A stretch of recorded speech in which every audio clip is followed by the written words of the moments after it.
दानोळी तालुका शिरोळीतील भाजीपाला व्यावसायिक भरतेश राजगोंडा टोपगोंडा वय 40 यांचे सोमवारी दिनांक 13 एप्रिल रोजी रात्री अपहरण करून नंतर खून करण्यात आल्याची प्राथमिक माहिती समोर आली आहे। अपहरणकर्त्यांनी त्यांच्या मोबाईलवरूनच नातेवाईकांकडे 25 लाख रुपयांच्या खंडणीची मागणी केली होती। या घटनेमुळे दानोळी परिसरात भीती आणि संतापाचे वातावरण निर्माण झाले आहे। मिळालेल्या माहितीनुसार सोमवारी रात्री सुमारे 9च्या सुमारास भरतेश यांचे अपहरण करण्यात आले। त्यानंतर त्यांच्या मोबाईलवरून चुलत भावाला फोन करून 25 लाख रुपयांची मागणी करण्यात आली।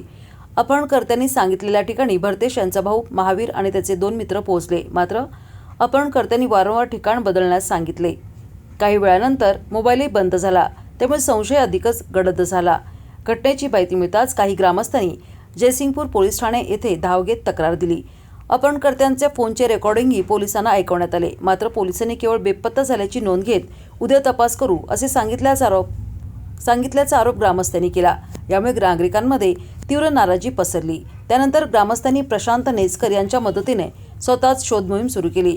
शोधादरम्यान शहरीमळा रस्ता येथील उसाच्या शेतात भरतेश यांची गाडी आणि चप्पल आढळून आले। त्याच ठिकाणी दुसऱ्या व्यक्तीचा मफलर आणि नाईट बूटही सापडले।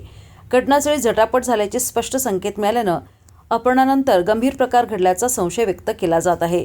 दरम्यान मंगळवारी सकाळी सुमारे 11च्या सुमारास पोलीस निरीक्षक गोरे हे घटनास्थळी दाखल झाले। यावेळी ग्रामस्थांनी पोलिसांच्या विलंबित कारवाईबाबत तीव्र संताप व्यक्त केला। वेळीच तपास सुरू झाला असता तर भरतेश यांचा जीव वाचला असता अशी भावना नातेवाईकांनी व्यक्त केली। या घटनेमुळे पोलिसांच्या कार्यक्षमतेवर प्रश्नचिन्ह उपस्थित झाले असून संबंधित अपहरणकर्त्यांचा तातडीने शोध घेण्याची मागणी ग्रामस्थांकडून होत आहे।